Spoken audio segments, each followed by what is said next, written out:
Glória ao Senhor Jesus por isso, amém? Eu quero compartilhar essa noite em Salmo, lá no livro de Salmo, capítulo 16. Aleluia.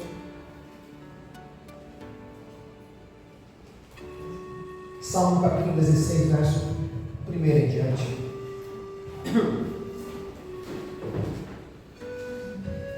Diz assim a partir do verso 1: Guarda-me, ó Deus, porque em ti me refugio. Diga ao Senhor: Tu és o meu Senhor, outro bem não possuo, senão a ti somente.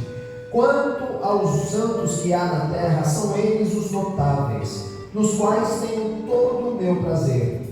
Muitas serão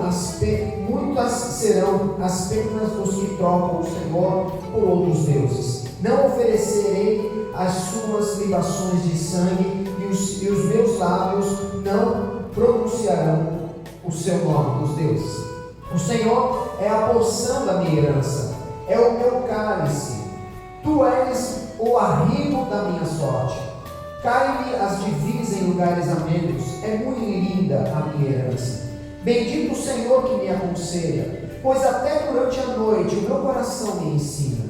O Senhor tem sempre a minha presença, estando Ele à minha direita, não serei abalado. Alegra-se, pois, o meu coração e o meu espírito se exulta, até o meu corpo repousará seguro. Pois não deixarás a minha alma na morte, nem permitirás que o teu santo veja corrupção. Pois me farás ver os caminhos da vida, na tua presença a plenitude de alegria, na tua destra delícias perpetuamente. Amém? Glória ao Senhor Jesus por isso. Mas eu gosto muito de ler a Bíblia.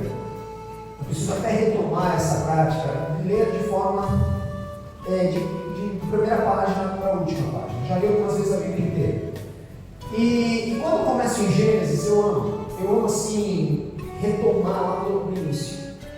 E perceber que antes da fundação do mundo, antes de entender o mundo como nós entendemos, havia um Deus. A palavra diz lá em João no Evangelho que no princípio era o Verbo era Deus e o Verbo estava com Deus. Amém? Entender que lá atrás, o Senhor, Ele criou os anjos para a sua glória. Criou todo o universo para a sua glória. Dentro desse universo que nós, os arqueólogos, ficam olhando para os espaços, contando as estrelas, contando os anos-luz, milhares e milhares, e sabe Deus o quanto de planetas, de constelações, e eles olham, se deslumbram com aquilo, não tem noção onde aquilo termina. De todo esse aglomerado de planetas, o Senhor decide escolher um planeta que nós conhecemos como Terra. E deste planeta Ele resolve criar um homem segundo a sua imagem, segundo a sua semelhança, para relacionamento seu. As pessoas falam assim: existe vida fora do planeta Terra? Não acho que existe, porque o mundo não foi feito para a civilização. O universo foi feito para a glória de Deus. A Bíblia diz isso. Quer dizer que de todo esse mundo de universo só existe a Terra? Na minha opinião, sim. Porque o Senhor Jesus, Ele fez a gente para a sua glória, nos fez para o seu louvor, para relacionamento, porque de toda a criação que Ele fez, não existe nenhuma criação como o homem. A Bíblia fala que Deus, Ele fez tudo com a sua palavra. Quando fez o homem, fez do pó da terra. Eu posso imaginar Deus pegando o barro e tendo um certo trabalho e soprando nas narinas. E isso tudo tem um porquê. Isso tudo tem para que nós hoje pudéssemos estar sendo um com Ele. Obviamente conhecemos o pecado de Adão, onde que criou uma lacuna, onde que houve a expulsão do homem do paraíso. Um anjo estava ali impedindo que o homem voltasse ao paraíso, e daí em diante uma lacuna, um abismo separou o homem de Deus. Mas como Deus criou o homem para o seu louvor e nele colocou o seu amor, Ele lá atrás já apontou para Cristo, já apontou para Jesus, para que Jesus pudesse pagar a dívida que nós criamos. Porque quando Adão estava com Deus aqui, e nós chamamos o seu pecado de queda, ele caiu e começou a viver uma vida abaixo, e Deus seguiu santo, imaculado. E aqui embaixo começamos a criar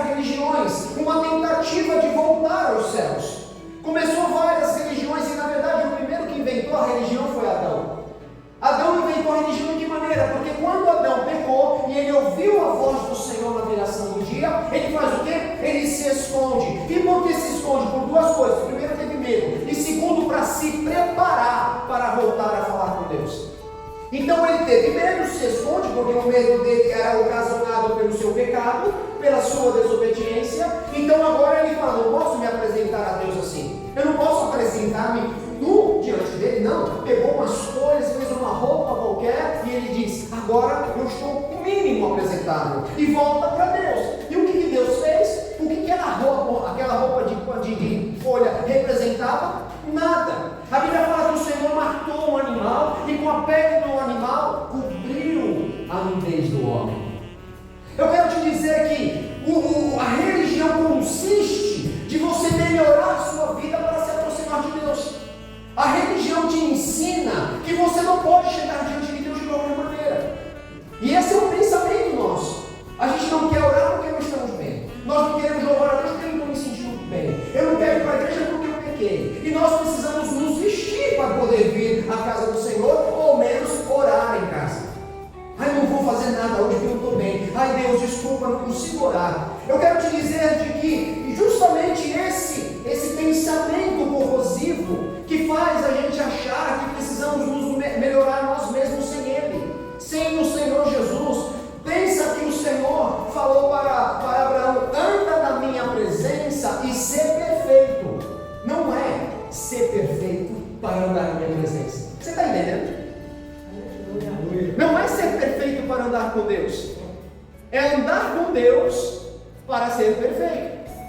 Da mesma forma que o Senhor falou: venha como tu estás, cansado, sobrecarregado, e eu vos aliviarei. Ele não falou: limpa a sua vida, troca de roupa e vem diante de mim. Não. Vem do jeito que você está. Quem vai mudar a sua roupa, colocar anel, colocar sandália, sou eu. Glória a Jesus. E entendendo dessa forma, nós começamos a compreender de que existe um Deus que tem interesse com a sua vida, tem interesse com a minha vida. Um Deus interessado, não só interessado, mas provou o seu interesse, provou o seu amor pelo fato de Cristo ter vindo ao mundo. Meu Deus, Ele não amou, não poupou o seu próprio Filho. Por quem? Por nós. E quem nós somos? E quem nós somos na fila do pão? Quem nós somos nessa terra? Ai, pastor, eu tenho valor. Sim, o valor que você tem é o valor que Ele te deu. Glória a Jesus. É o valor que Ele deu, não é o valor que eu possuo. É o valor que Ele tem. Paulo se chama e nos chama como vaso de barro. Qual é o valor de um vaso de barro? Qual é o valor de um vaso que no fundo é terra que foi moldada e cozida? Terra é terra, quebrou, tem mais terra para fazer mais vaso. Mas o Senhor nos valorizou. Jesus nos valorizou, o Senhor nos valorizou. De que maneira? Continuo sendo barro, irmão. Eu continuo sendo barro, mas dentro deste barro Ele colocou algo precioso, que é a sua presença. E quando o vaso de barro dentro dele tem algo precioso, não mexe nele. Ele é precioso. O que esse vaso de barro carrega é algo muito importante. E é por esse motivo de que o valor que eu tenho, o valor que o Senhor me dá, é o valor que Ele carrega sobre a minha vida. O Espírito que ressuscitou Jesus no terceiro dia é o Espírito que foi derramado sobre nós. Jesus falou a importância de eu ter que ir, se eu não for, o Espírito não virá. E qual é o papel do Espírito Santo em nossas vidas? Revelar, primeiro ponto, glorificar Jesus em nós, santificar nossas vidas, nos convencendo dos nossos pecados, nos fazer lembrar do que Jesus ensinou, e quando nós lemos a palavra, nos ensinar as coisas que hão por vir. O Espírito Santo é o que me permite pregar agora, permite o irmão pregar agora. O Espírito Santo é o que te permite entender o que está sendo. Aleluia! Tudo bem. Essa palavra é loucura para os que se perdem, eles não entendem, porque está codificada para aqueles que estão na morte. Mas para nós, o véu se rasgou e nós não entendemos,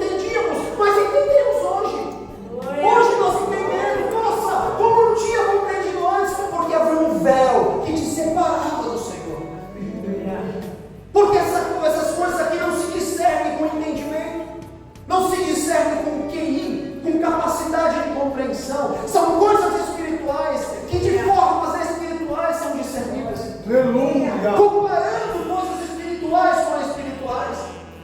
E aí nós ficamos olhando no espelho e a gente se enxerga como a última opção de Deus de querer falar. Nós nos olhamos e acreditamos que nós não somos importantes para aquele que nos dá importância. E você se olha no espelho e fala: Senhor, por que o Senhor me abandonou? Jamais. Mas por que aquele avança e eu não avanço? Não tem nada a ver a história com o outro. Não tem nada a ver o vizinho. Não tem nenhuma história na Bíblia, nenhum profeta de ninguém que tenha sido igual ao do outro. Cada um tem a sua história, cada um tem o seu desafio, cada um tem a sua vitória com o Senhor. Você tem a tua história escrita. Ai, pastor, mas já sou velho, não conquistei nada nesse mundo. É claro, Jesus não veio para você conquistar nada neste mundo. Jesus veio para te conquistar nos céus. Ele não falou que seria na terra adorável que ele ia preparar. Eu vou preparar um lugar lá. Nós queremos construir aqui, por quê? Porque o mundo, ele insiste de mostrar para você que você não é um vencedor. Ele insiste de mostrar para você todos os dias, através da moda, porque quando você abre uma revista de moda, você percebe que não anda na moda. A revista só diz: você se veste mal. Você vai para o shopping, vê as vitrines, você não tem dinheiro para comprar aquelas roupas, você olha a sua roupa e diz assim: nossa, eu estou me vestindo muito mal. Você não consegue comprar o carro, nossa, não tem dinheiro para nada. O bairro que você vive não é melhor. E aí o mundo está dizendo: o Senhor Deus não te abençoa. Você não está sendo visto por Deus. Mas Paulo, que era um homem que tinha uma capacidade de liderança muito grande, o apóstolo Paulo, que cresceu aos pés de Gamaliel, um homem, Gamaliel era uma das autoridades religiosas na época, ensinou Paulo o melhor da palavra de Deus. Paulo, ele era romano, ele era judeu da tribo de Benjamim. Era um homem reconhecido. Quando Estevão foi apedrejado, a roupa de Estevão foi dada a Paulo, que era então Saulo. Um homem reconhecido no meio dos seus, que recebeu carta para a perseguição na igreja. As pessoas confiaram a Paulo a perseguição, pararam o movimento que o homem chamado Jesus havia iniciado. E Paulo, com todo esse know-how, Paulo, com toda essa experiência, com todo este currículo, ele falou: eu prefiro ser nada para ganhar a Cristo.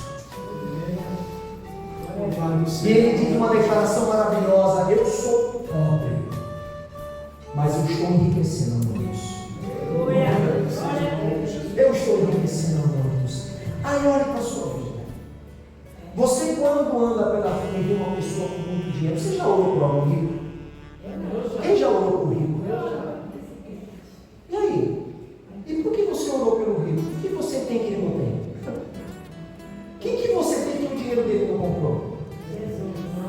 Por isso que Paulo fala: eu sou pobre, mas eu estou enriquecendo a muitos. Eu estou enriquecendo a muitos porque eu sei quem eu sou. Não é a roupa que eu uso, o dinheiro que eu tenho, nem onde eu estou. Eu sei quem eu sou, porque o Senhor me chamou pelo nome. O meu Senhor me chamou pelo nome. O Satanás tem colocado em nossos pensamentos. Por isso que a palavra fala da armadura de Deus. O nosso Pai Celestial, o nosso Deus, Ele disponibilizou a sua própria armadura. A palavra diz: revestidos da armadura de quem? De Deus. A armadura de Deus te protege. Que é o capacete, que é a couraça que se cinge, que é o cinto, que é o calçado. É para te proteger. A armadura não é para atacar ninguém, é para quando vier os dardos você não ser atingido. Mas na armadura existe o capacete. O capacete ele protege o quê? Aquilo que é mais essencial em nós, os pensamentos. Porque a palavra fala em Efésios que antes nós fazíamos a vontade da carne e dos pensamentos.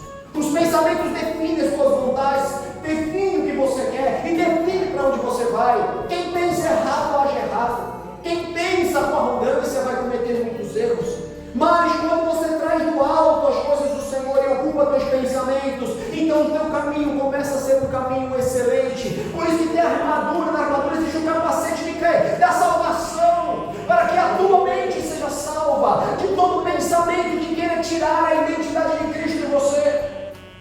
Estevão foi morto como um qualquer, foi morto apedrejado, o primeiro cristão que morreu por amor de Cristo. Nunca na Bíblia havia sido nomeado, havia sido mostrado um próprio Cristo em pé à destra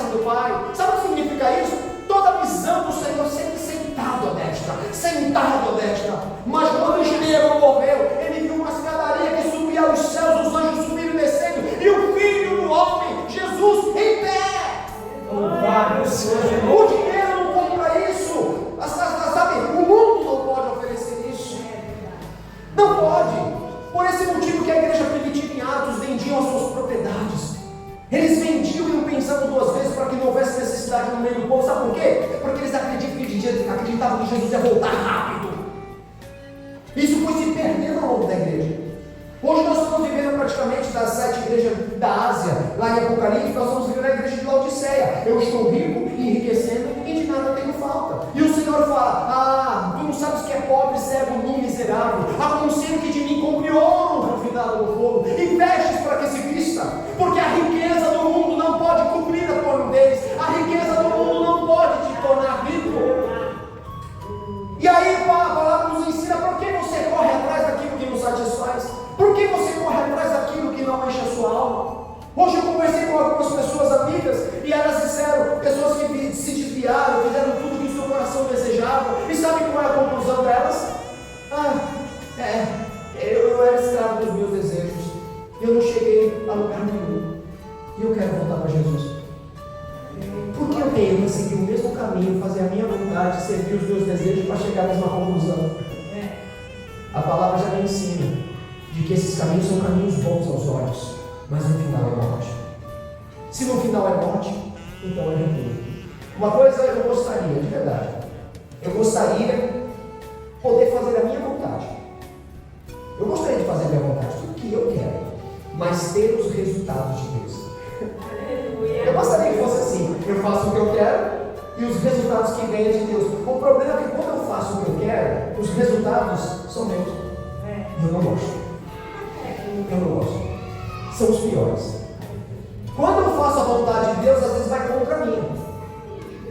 É contra nós. Perdoa, não quero. Faz, Senhor, agora não. E aí a gente fica contrariado em algumas coisas. Mas os resultados são os melhores. Louvado seja o nome de Jesus. Quando chega lá no final, você, nossa, eu devia ter feito o dobro. Eu devia ter me sacrificado mais. Eu devia ter entregue mais. Porque o Senhor é bom. E aqui, no livro de Salmo, a gente vê 3 pontos importantes que eu quero aqui ressaltar do como esse Deus é tremendo em nossas vidas. Eu vejo o Senhor insistindo em nos resgatar, insistindo em falar conosco, insistindo em nos envolver em sua glória, nos fazendo compreender que Ele é o nosso maior tesouro, de que tudo que a gente sente falta aqui a gente pensa que é por falta de problemas, falta, se não tiver problema eu vou ficar melhor, se tiver dinheiro eu vou ficar melhor. Todas essas coisas que passam em nossas cabeças, não vai resolver nada. Tanto o pobre quanto o rico, quando tem o Senhor, está bem. Mas se não tiver o Senhor em nossas vidas, tem muito rico que está se matando. Tem muita gente com dinheiro que está depressivo. E nós, com as nossas lutas, o Senhor tem nos mantido de pé. Louvado seja o Senhor tem nos mantido firme. E aqui no verso 1 até o verso 4, leia comigo. Davi fala a seguinte declaração: guarda-me, ó Deus, porque em ti confio. Diga ao Senhor, tu és o meu Senhor, outro bem não possuo senão a ti. Quanto aos santos que há na terra, são eles os notáveis, nos quais tenho todo o meu prazer. Muitas serão as penas dos que trocam o Senhor por outros deuses. Não oferecerei as suas libações em sangue, e os meus lábios não pronunciarão o seu nome. Davi declara aqui uma confiança absoluta em Deus. Presta muita atenção nisso. Uma confiança a ponto de fazer dele refúgio. Presta atenção. Em tempos de guerra, existem países inclusive que já fizeram bunkers. São lugares subterrâneos para que numa guerra as pessoas possam se esconder. É um refúgio.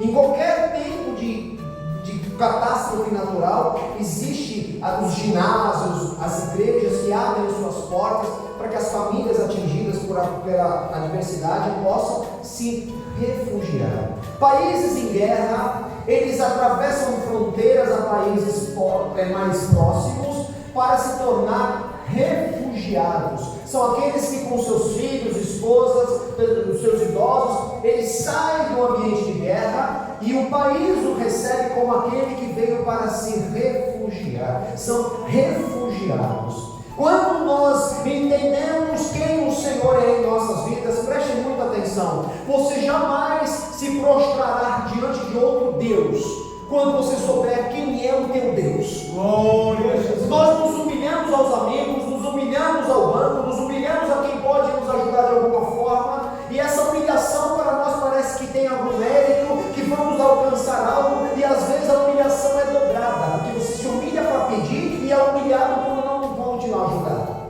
E ficamos nessa situação porque nós não conhecemos o nosso Senhor. Muitos têm a sua capacidade de argumentação como o seu Deus. E a Bíblia fala: maldito o homem que confia no homem. Se você confiar que você pode dar um jeito na sua vida, você está adorando a tua capacidade de correr atrás e avançar. Não que isso seja um mérito, eu quero que todos nós jamais comam o pão da preguiça. Pelo contrário, que você plante e ore para que venha a colheita, e o Senhor dará chuva. Jamais com o pão da preguiça, a palavra fala: quem fica olhando o tempo passar, não vai comer. Mas muitos correram atrás e não conseguiram. Muitas plantações não vieram fruto, por mais que eu me empenhasse. Por isso que a palavra também diz o quê? Olha, se o meu povo que se chama pelo meu nome se humilhar diante de quem? De mim, e largar dos seus maus caminhos. Quais são os maus caminhos? De não se humilhar diante dele, eu virei e sararei a sua terra. Louvado seja o nome de Jesus. Nosso problema é que a gente acha que pode viver com Deus fora da vontade dele. Mas Davi, ele foi radical. Davi, ele foi um homem radical. Pessoas radicais, Deus tira do meio das ovelhas e põe para reinar. Pessoas radicais são aquelas pessoas que falam: eu vou andar com o Senhor e ponto. Eu vou andar com o Senhor em pouco. Eu falava hoje à tarde, e eu quero repetir isso, já falei aqui algumas vezes, que nós achamos que não precisa, e é verdade, não precisa ir para a igreja para servir a Deus. Já ouviu isso? Não precisa ir para a igreja para servir a Deus, para amar Jesus. É verdade. Você não precisa estar aqui para ser um com Deus. Mas eu não conheço uma pessoa que é uma com Deus que não está aqui. Porque a igreja não foi uma ideia humana.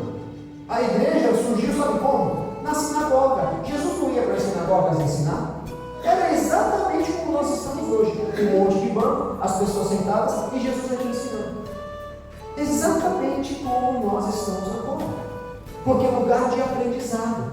E é aqui que a palavra fala que o corpo, bem ajustado pelas suas juntas e ligamentos, promove o próprio crescimento. Aleluia!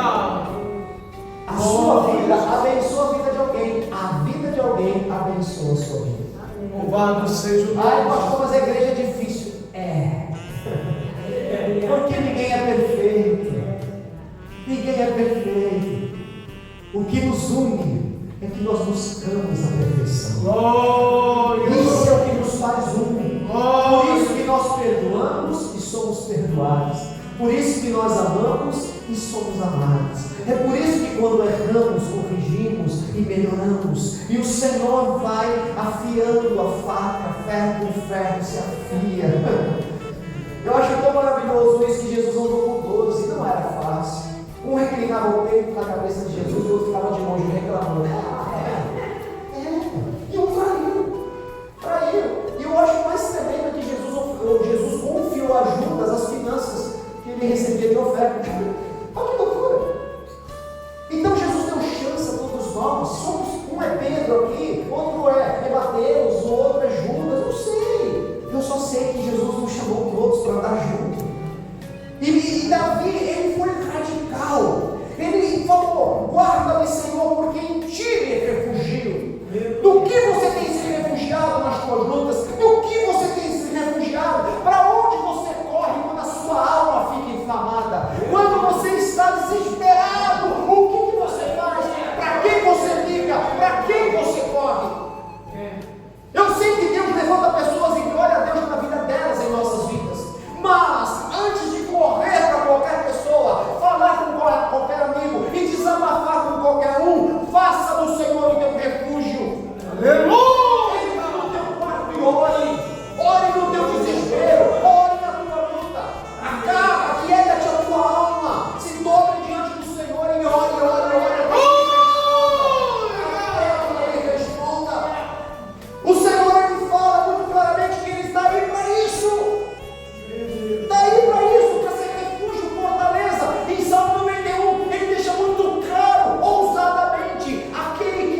aquilo que eu possuo para o precioso, para algo maior.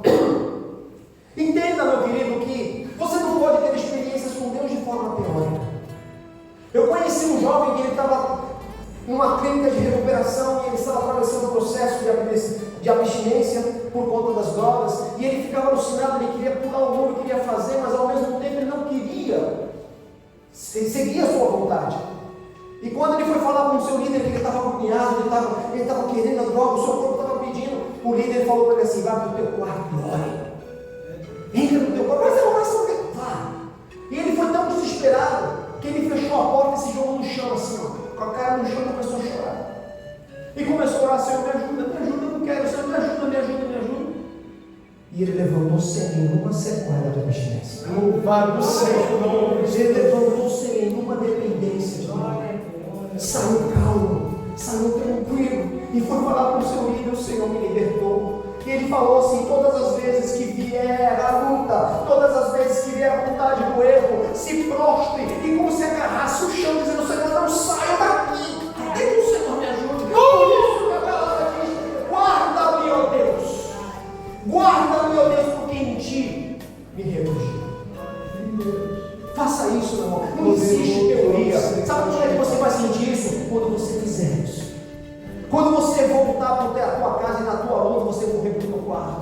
A palavra diz o que lá em Filipenses? Não andeis ansiosos por coisa alguma, antes com ações de graças e súplicas façam conhecidas diante de Deus as vossas petições, e a paz que excede todo entendimento guardará a tua mente e o teu coração, Cristo Jesus. Existe um papel que nós precisamos fazer. De falar, de clamar, de mostrar, de se derramar diante dele. É isso que eu preciso fazer. Mas também existe um papel que Deus faz, de derramar a paz que excede entendimento. Isso eu preciso. Primeiro ponto que eu quero que você entenda nesse salmo, que fez Davi, o que fez Davi, tornou Davi o que foi. O que fez Davi ser o que foi, é porque Davi já adorava e buscava o Senhor no meio das ovelhas. Já no meio das ovelhas, todo não era nada, nem era alguém importante na família. E quando Samuel foi lá, ele não foi apresentado. Ele estava ali para amar o Senhor. Como o Senhor procura corações assim? Por isso, quando ele se tornou rei, ele também clamava ao Senhor. Bom, primeiro ponto: precisamos não nos prostrar em Deus. Precisamos não acreditar em nós mesmos. Não precisamos não buscar os melhores amigos. Há um amigo mais próximo. Há um amigo que de fato pode ajudar. Há um amigo que de fato pode fazer o que ninguém pode. Às vezes nós ficamos contando a nossa vida para as pessoas, elas só ficam sabendo. Quem pode mudar a sua vida? Quem pode mudar a sua história? Quem pode desbaratar os inimigos? Quem pode nos trazer vitória? Quem pode suprir nossa necessidade? Quem pode curar o câncer? Qual é um dos teus amigos que tem poder de curar o câncer? Qual é o médico que pode? A medicina não alcançou isso, mas o nosso amigo mais próximo que o irmão pode. E não só pode, como faz. Que aqueles que confiam nele não são pessoas que ficaram frustradas. Presta atenção, Deus, ele ouve a nossa oração, mas ele responde a nossa fé. Aleluia! Por isso que Jesus frequentemente falou: a tua fé te salvou, porque a fé que responde. O que é fé? A fé é a certeza que ele pode e quer fazer. Isso é fé. Isso é convicção. Jesus contou uma parábola de uma mulher que ficou na porta do juiz, importunando o juiz até que ele resolvesse. Isso é fé, porque ela sabia que ele podia, ela sabia que ele podia. Até que tu faça. E o Senhor diz: é isso que eu quero que você faça comigo, que fique pedindo, porque é isto que é fé. Aleluia, aleluia, pede, recebe. Todos sabem que eu toco piano. Eu comecei a tocar piano no órgão da igreja. Levei anos para ganhar um piano do meu pai. Primeiro que isso não é barato. Já pensou que todo filho chega com o pai: pai, quero aprender a tocar piano, daí entra com um piano em casa? Não é assim. Tem piano que é preço de um carro. Eu tive que pedir um dia, tive que pedir outro, tive que tocar no órgão, tocar no teclado, tive que fazer muita coisa. Os meus pais disseram, pensaram: ele quer realmente, vale a pena investir. Porque pediu, recebe. Demorou? Chegou na hora certa. Chegou na hora certa. que a minha atitude, a minha motivação, meu desejo foi provado nisso. É igual casamento. Conheci minha esposa, fui casar 2 anos depois.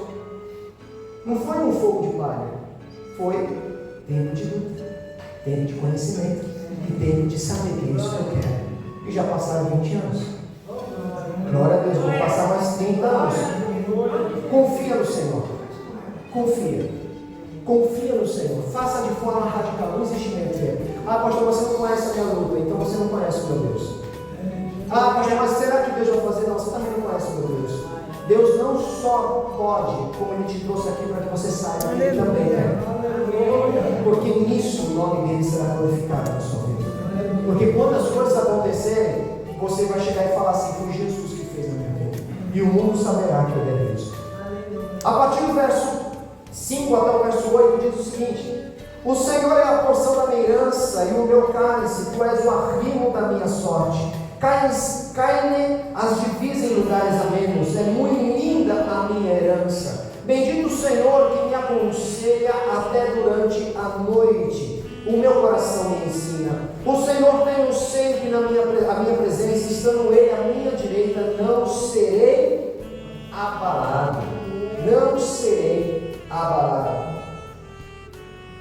O Senhor, Ele é o meu refúgio, Ele é aquele que é o meu bem, mas aqui Ele é a minha herança e o que me guia.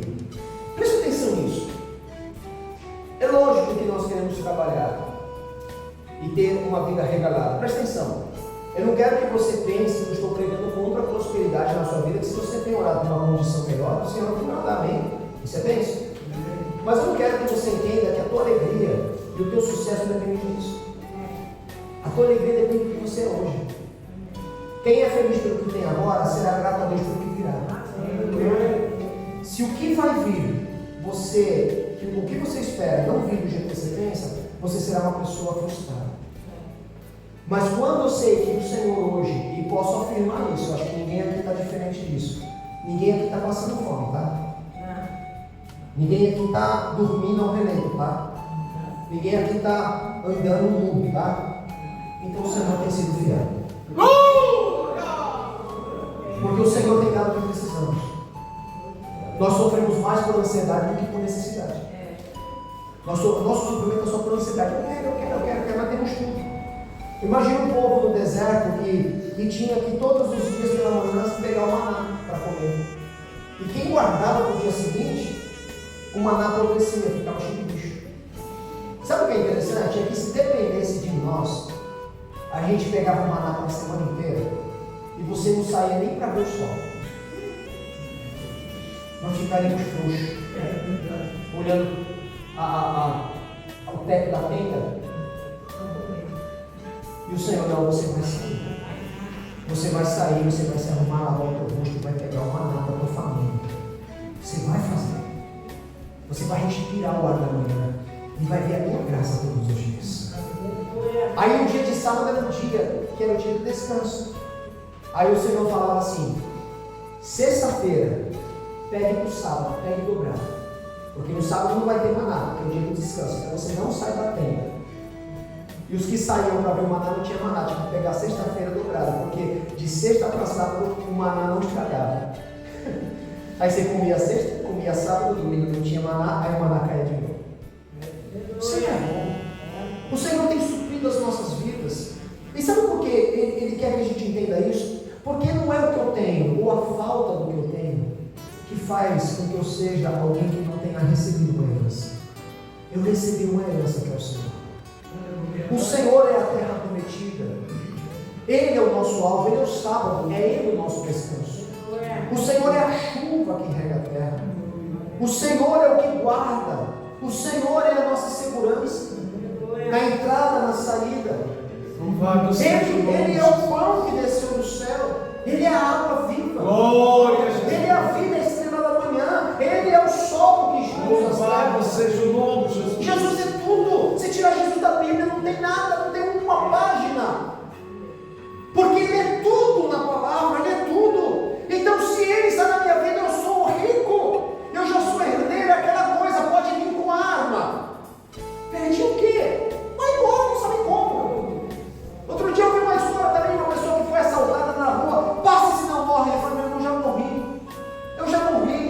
vindo da igreja cheio de gratidão no coração, já morri. Não, como assim já morreu? Eu sou crente, já morri. Eu nasci de novo. Não da carne, não do sangue, mas da vontade de Deus. Mas eu posso te matar agora com essa água. Não, você não está entendendo.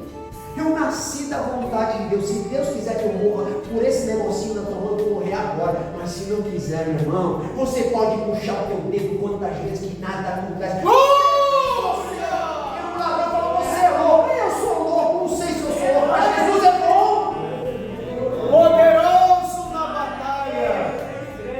Mas é isso, radicalismo. O Senhor está contigo, não está? Ele é o teu Deus, não é? Mas Davi fala: o Senhor é a porção que eu preciso, a minha herança. Herança é algo que se espera, herança é algo que está no teu direito de receber. E quem é essa herança? É o Senhor. A palavra fala que caem-se as divisem no veres a menos. É muito linda a minha herança. O Senhor é tudo que nós precisamos, entenda isso. Ser cristão não é frequentador de igreja. Ser cristão é ser fiel à congregação.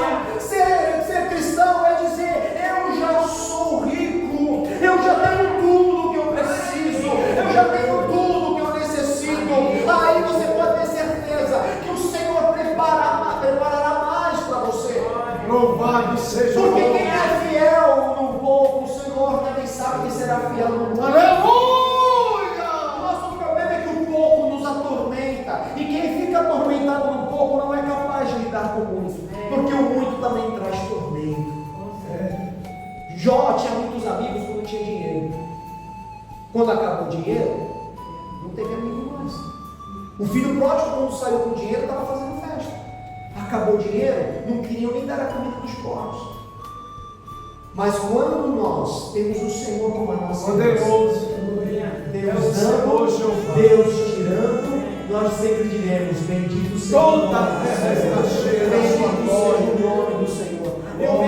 Eu vejo assim algo lindo. Nós tínhamos uma empresa de 13 anos, ano passado, esse ano nós tivemos que interromper com uma interrupção de vida, de projeto, de tanta coisa. E de repente a gente olha e fala assim: nossa, nós não temos a empresa, não temos o projeto, não temos os recursos, não temos nada que tínhamos antes. Mas hoje a minha filha, a minha filha conversando com a gente, falou assim: nossa, eu vim de Betiola para cá, não tenho amigos aqui, não tive muitos amigos, mas olhando aqui minhas fotos no Instagram, olhando aqui, eu tirei minha família, só tem foto da família. Falei: meu Deus, que riqueza maior que essa?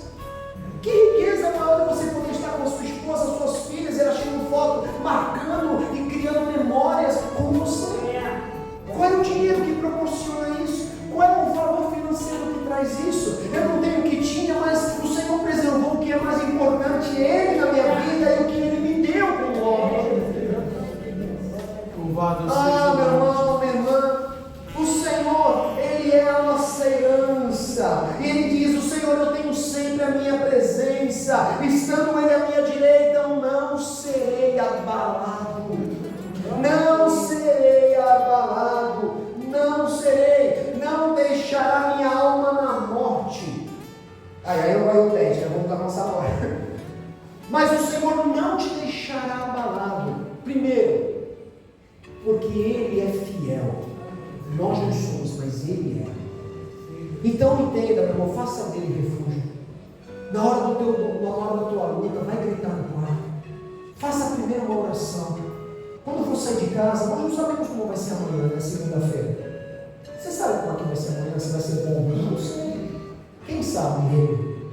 Então você acorda pela manhã e você fala: bom dia, me ajuda nesse dia. Tem tanta coisa para resolver, tem tanta coisa para lidar. Eu não sei se vai ser um dia bom, um dia ruim, mas eu quero ser aquele que suporta o dia mal. Aquele que quando o dia vem mal, de repente amanhã, segunda-feira, vai ser um dia mal na sua vida. Mas um dia mal que você vai suportar tudo. E no final dele você vai se manter inabalável. Porque Ele não vai me deixar sucumbir. Ele é o meu Deus. E para terminar, a partir do verso 9 em diante: alegra-se, pois, meu coração e o meu espírito exulta. Até o meu corpo o quê? Até o meu corpo o quê? Repousará seguro. Pois não deixarás a minha alma na morte, nem permitirás que o teu santo veja a corrupção. Tu me farás ver os caminhos da vida, e na tua presença a plenitude de alegria, na tua destra delícias perpetuamente.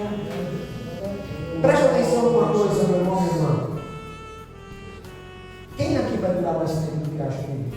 Quem aqui vai garantir 10 anos de vida? Nós já devemos ser predestinados. É por esse motivo que Jesus, quando ele veio à terra, e antes de subir aos céus, ele falou assim: eu vou. Aonde eu vou, vocês não podem ir agora. Mas eu vou porque eu vou preparar um lugar. E voltarei para pegar vocês também. E aonde eu estiver, vocês estarão.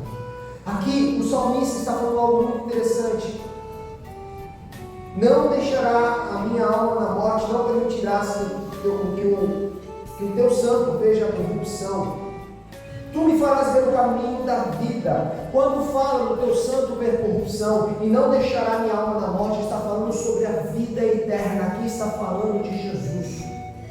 Está falando que aquilo que Jesus diz, que aquele que crê em mim, ainda que esteja morto, viverá, e se não morreu, não morrerá, não passará pela morte. Significa que nós não temos uma herança aqui. Essa terra não faz parte de nós, não faz parte daquilo que o Senhor preparou para nós. Os céus, para a igreja, Ele preparou um novo céu e uma nova terra, uma nova realidade. Uma das coisas que a gente não ouve nas pregações agora é sobre a vida eterna. Jesus não veio para nos dar 70 anos de vida na terra boa. Jesus não veio para nos fazer viver bem nessa terra, porque essa terra jaz no maligno. É um problema que o Senhor, quando virá, vai resolver. A palavra nos mostra que Jesus veio para nos garantir uma eternidade. Então eu quero te dizer que se Jesus não vai voltar, todos nós aqui passaremos sim pela morte. E qual é o problema nisso? Nenhum. Porque a palavra nos ensina que morrer é lucro e viver é Cristo. E o que isso significa? Que a morte não me traz temor, pelo contrário, me traz aquela alegria que Paulo fala, que agora já me está separada a coroa de glória, que ninguém pode me tirar essa glória, do Senhor está me esperando no tempo certo, porque eu combati o bom combate, completei a carreira e guardei a fé, mas enquanto eu estiver vivo, o Senhor é a minha herança, o Senhor é o meu refúgio e a minha fortaleza. E Davi também fala que na morte, no túmulo, ninguém glorifica a Deus, ninguém pode trabalhar para o Senhor. E Paulo até mais declara isso, que eu preferi estar com o Senhor, que é infinitamente melhor, mas eu prefiro estar aqui para ser bênção na tua vida, para poder te fortalecer nisso. Mas entenda que Jesus derramou o seu sangue precioso para que a condenação eterna pudesse ser quebrada e nos desse uma vida eterna. Eita, sangue poderoso! Certa vez os discípulos voltaram extasiados, dizendo: Senhor, nós curamos enfermos e até mesmo os demônios se submetem a nós, e ficaram ali alegres, felizes. E o Senhor Jesus falou assim: não fiquem alegres por isso, não fiquem alegres porque as enfermidades são curadas, não fiquem alegres porque os demônios se submetem a vocês, antes sintam alegria porque o vosso nome está escrito no livro da vida.